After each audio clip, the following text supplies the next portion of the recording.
एक बार यह देखो, यह है ट्यूनीशिया देश में मौजूद एक एंशिएंट पैलेस, जिसे आप दुनिया के सबसे डरावने पैलेस में सबसे टॉप पर रख सकते हैं, क्योंकि इस जगह पर हजारों लाखों इंसानों की हड्डियां बिखरी है।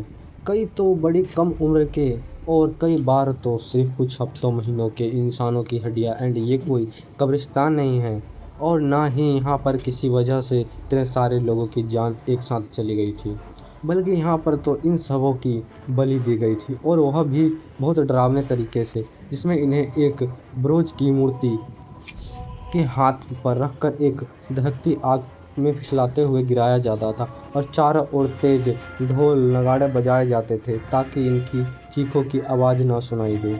यह सब किया जाता था किसी देवता के लिए नहीं, बल्कि एक बहुत ही खतरनाक शैतान के लिए। एक ऐसा शैतान जिसे कई बार एक ही दिन में करीब 1000 से भी ज़्यादा कम उम्र के इंसानों की बलि दी जाती थी, और ऐसा करने वाले उन बच्चों के खुद के माँ बाप होते थे। आज मैं तुमको बताऊंगा एक ऐसे शैतान के बारे में जो तब भी खुश नहीं हुआ था जब उसको पूजने वालों 400 लोगों ने अपने आप को काट कर धीरे धीरे खून की नदियां बहा दी और खुद को मार डाला। आखिर ऐसा कौन सा शैतान है जो इतना दर्दनाक सेक्रीफाइस मांगता है? तो तुमने इल्यूमिनाटी का नाम तो सुना ही होगा। कहा जाता है कि दुनिया में कई पावरफुल फेमस लोग जो दुनिया को जीतना चाहते हैं, वो इसी ग्रुप का हिस्सा है, और यह सभी लोग उस शैतान की पूजा करते हैं जिसका नाम है बाल। और कहा जाता है कि उनको ये ताकत, ये दौलत, शहरत बाल ने ही खुश होकर दी है। तो आखिर कौन है ये बाल नाम का शैतान, जिसे पुराने जमाने से लोग खुश करने के लिए अपने छोटे छोटे उम्र के बच्चों की बलि दे दिया जा करते थे? तो आओ निकालते हैं बाल की खाल। उसे बाल के सारे राज जानते हैं। और पहले ही बता दूं वीडियो को शुरू करने से पहले कि यह टॉपिक जितना ज़्यादा डरावना है उतना ज़्यादा सेंसिटिव भी है। तो बहुत सारी चीज़ें ऐसी है जो एक्सप्लेन तो मैं करना नहीं चाहता हूँ, लेकिन डायरेक्टली नहीं बोल पाऊंगा। तो अगर तुम इशारे समझते हो तो इस वीडियो को देखना, तो इशारे समझने के लिए तैयार हो तो चलो चलते हैं एक और डरावने सफ़र पर।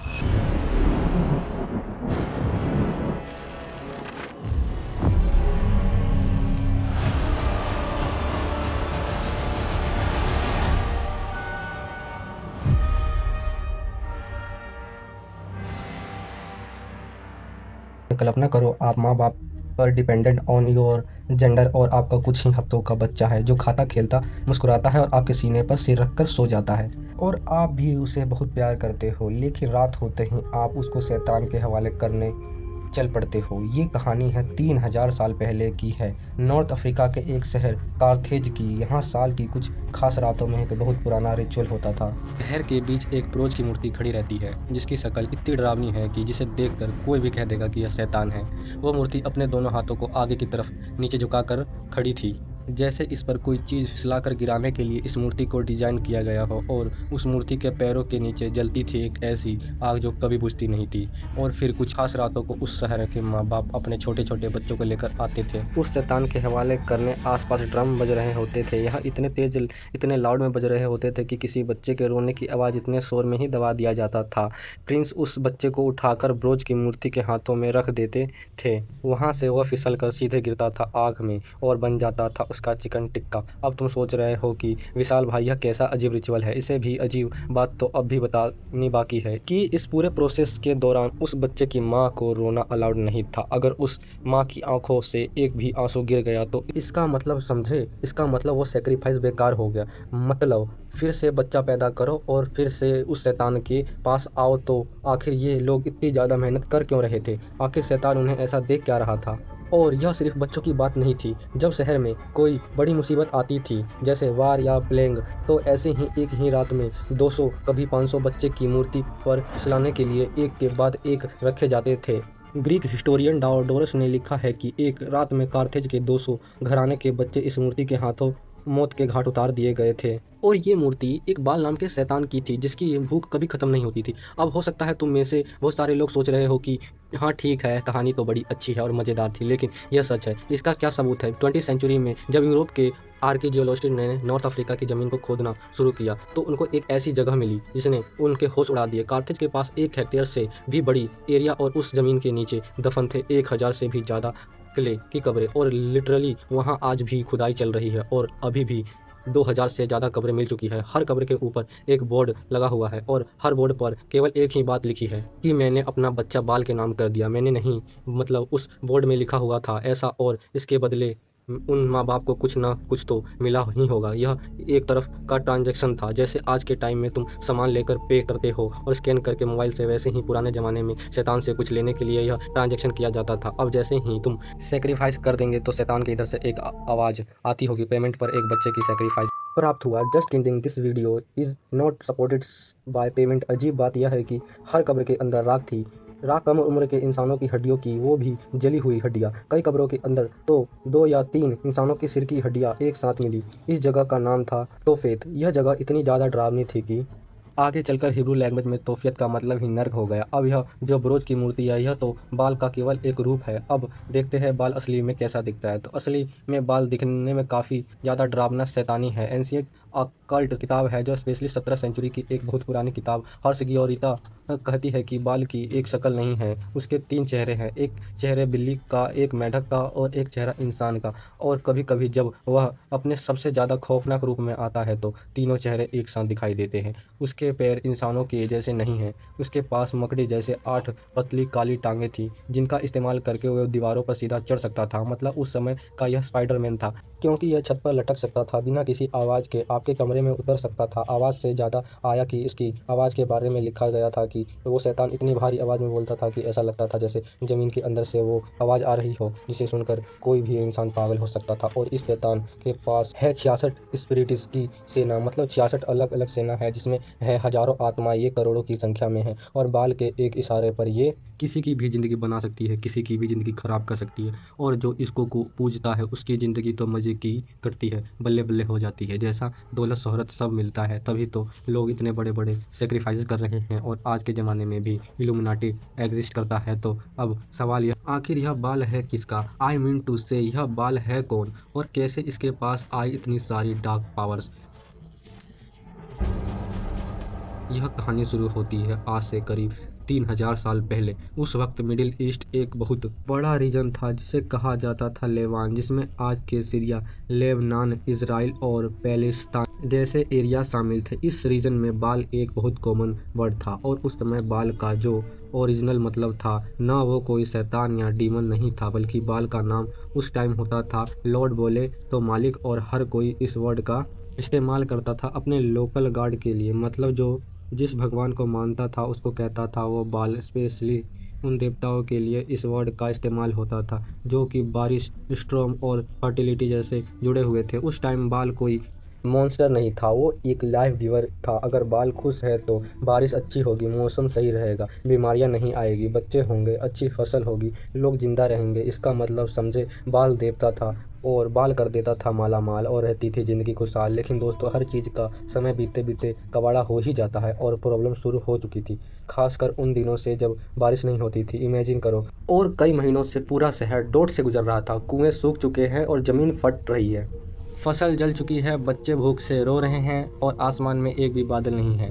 अब ऐसे टाइम पर लोग क्या करेंगे? लोग जाएंगे बाल के टेम्पल में और पूछेंगे प्रीस्ट से कि भैया क्या हुआ, बाल नाराज है क्या? तो प्रीस्ट क्या कहेगा, मुझे क्या पता, बाल से मेरी डायरेक्ट फ़ोन पर बात थोड़ी होती है। अब प्रीस्ट ऐसा तो बोलेगा नहीं। तो प्रीस्ट कहता था कि लगता है सेक्रीफाइस कम पड़ गए हैं, 2-4 सेक्रीफाइस और दे दो। और इस तरह लोगों ने सेक्रीफाइस पे सेक्रीफाइस देते जाते थे। अब देखो, बारिश तो किसी के हाथ में है नहीं, तो जब होनी है तब होनी है। तो जब तक बारिश नहीं होती थी, इतने सेक्रीफाइस दे दिए जाते थे कि पूरे मोहल्ले के पूरे कस्बे या गांव के बच्चे ही साफ हो जाते थे। और यह कोई फैक्ट नहीं था, यह सर्वाइकल का फियर था। और यहाँ पर बच्चों को क्यों चुना जाता था? बाल ने नहीं कहा था कि मुझे बाल बलि दो। बच्चे तो मासूम होते हैं, छोटे छोटे होते हैं, बेचारे विरोध नहीं कर पाते, इसलिए उनकी इस मासूमियत का गलत फ़ायदा उठाया जाता था। उस समय आप सोचो, जब लोग बलि पे बलि दे रहे हैं और एकदम से बारिश हो जाए, मतलब बिल्कुल लगान वाला सीन बन जाएगा और लोग नाचने लगेंगे और घन घन घिरघिरा आए बरखाए और साथ ही उनके मन में यह विश्वास भी पक्का हो जाएगा कि हमने सेक्रीफाइस दिया इसलिए बारिश हुई। उन बेवकूफ़ों को यह नहीं समझ में आ रहा था कि भैया जब बारिश होनी है तब बारिश होनी है। उस समय भी ला नीना ऑल नीनो जैसी चीज़ें एग्जिस्ट करती थी। अब इस चीज़ का फ़ायदा, लोगों के अंधविश्वास का फ़ायदा उठाया प्रीस्ट ने। लोगों के मन में यह विश्वास पक्का हो गया कि जब शैतान कर सकता है बारिश, तो वह और भी बहुत सारी चीज़ें संभव करा सकता है। वह लोगों को अमीर बना सकता है, उनकी मन की मुरादें पूरी कर सकता है। करना क्या है, बस बलि ही तो देना है।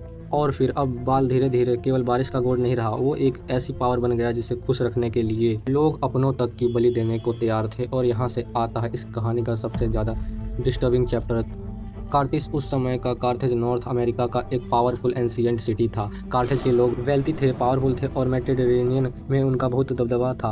अब यह लोग अपने दबदबे, अपने इन्फ्लुएंस और अपनी पावर को मैनेज रखने के लिए हर काम करने के लिए तैयार थे। अब देखो, हर एम्पायर का एक डाउनफॉल आता ही है। तो जब इनका डाउनफॉल आया तो इनको लगा कि भैया हमें अपने इन्फ्लुएंस को मेंटेन रखना है, अपनी पावर को बनाए रखना है। और इसके लिए ये लोग चले गए बाल की शरण में। और इन लोगों ने बाल को एक शैतान सा ही बना दिया। उसने कुछ नहीं कहा था करने के लिए, लेकिन इन लोगों ने अपने सेक्रीफाइस देने की प्रोसेस को इतना हॉरिफाइंग बना दिया, ऐसे रिचुअल बना दिए जिनको सुनकर शायद तुम्हारा दिमाग घूम जाएगा। यह देखो, बिल्कुल वैसा ही है जैसे ज़मीन फ्री में बना दी। भगवान ने आसमान फ्री में दिया, पानी फ्री में दिया, लेकिन इंसान ने क्या किया, ज़मीन काट दिया। अब खुद ही ज़मीन को खरीद रहा है और खुद ही ने एआई बना लिया और खुद ही एआई की सब्सक्रिप्शन पे कर रहे हैं। अच्छा खासा जंगल में शिकार कर रहा था, खुद ही ने पढ़ाई और नौकरी बनाई। अब खुद ही पढ़ाई और नौकरी के पीछे उसके चक्कर में मारा मारा फिर रहा है।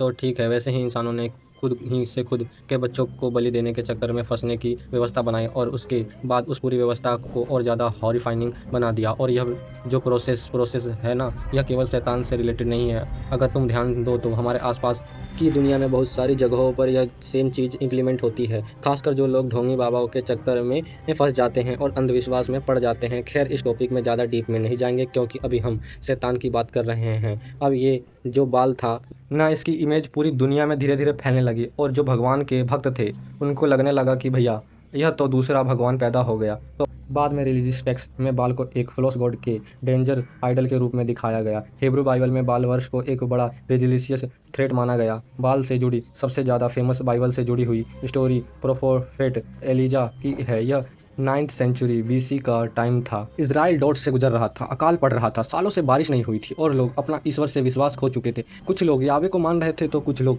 क्वीन जज बेल के इन्फ्लुएंसर में बाल को पूज रहे थे। ये वो क्वीन थी जो इस समय इस रीजन पर राज करती थी और वो बाल की भक्त थी। भक्त नहीं, भक्त तो गलत शब्द ही हो जाएगा। वो बाल की पूजा करती थी, पूजा भी गलत शब्द हो जाएगा। बेसिकली वो बाल को फॉलो करती थी। अब उस टाइम इंस्टाग्राम भी नहीं था, मतलब तुम समझ गए हो ना। बाल पर विश्वास करती थी। तो प्रोफेट एलिजा माउंट कार्मेल नाम की जगह पर गए और उन्होंने बाल के अनुयायियों को एक चैलेंज दे दिया। एक तरफ बाल के 450 पुजारी थे और एक तरफ थे एलिजा अकेले। दूसरी तरफ दोनों ने अपनी अपनी प्रोसेस चालू करी अपने गॉड को मानने की। और चैलेंज सिंपल था, जिसका भी गॉड सच्चा होगा, एग्जिस्टेंस करता होगा, वो उस जगह पर बिजली गिराकर उस जगह को खाक कर देगा और अपनी प्रेजेंसेंस दिखा देगा। तो उन्होंने इस काम के लिए एक स्पेशल हवन कुंड जैसा कुछ बनवाया, एक एरिया बनवाया जहाँ पर बिजली गिरनी थी।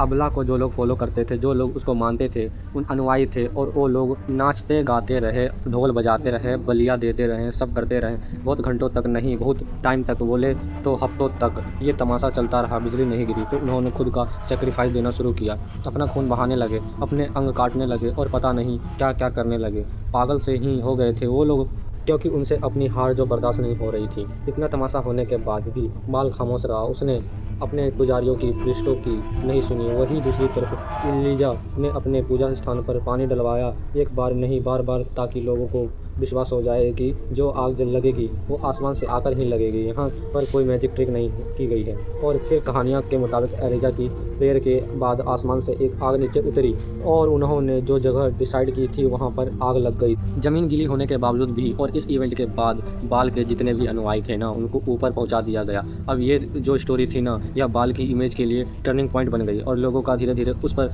से विश्वास होने लगा। लोग उसको देवता की जगह एक फोर्स गॉड मानने लगे। वह एक डेंजरस वॉरशिप और डर का स्पिरिचुअल का सिंबल बन गया। अब यह तो थी बाल की कहानी। यहाँ पर इस पूरी कहानी में मुझे बाल की गलती तो कहीं से भी नहीं दिखाई देती। गलती तो उन इंसानों की थी जो अपने फ़ायदे के लिए चीज़ों को गलत दिशा में लेकर गए। लेकिन कहा जाता है ना कि बाल अभी भी मरा नहीं है और उसे समझने में हम इंसानों की ने बहुत बड़ी गलती कर दी। बाल इतना खतरनाक शैतान था कि उसने इस पूरी कहानी का सारा दोष इंसानों के ऊपर ही डाल दिया और अपने एग्जिस्टेंस को उसने बहुत सीक्रेटली छुपा कर रखा। कहते हैं कि ये प्राचीन शक्ति आज भी जिंदा है और दुनिया के सबसे पॉपुलर लोग जिन्हें हम टीवी पर देखते हैं, म्यूजिक में सुनते हैं, मैगजीन के कवर में देखते हैं, ये सब इस प्राचीन डीमन के आगे सर झुकाते हैं, उसके रिचुअल को फॉलो करते हैं। और यही से आती है एक सीक्रेट ग्रुप की थ्योरी जिसे कहा जाता है इल्यूमिनाटी कहते हैं। जिस इंसान को बाल अपना लेता है वह दुनिया में सफलता की सीढ़ियाँ चढ़ने लगता है, लेकिन बाद में उसको इस सफलता की कीमत अपनी आत्मा देकर चुकानी पड़ती है।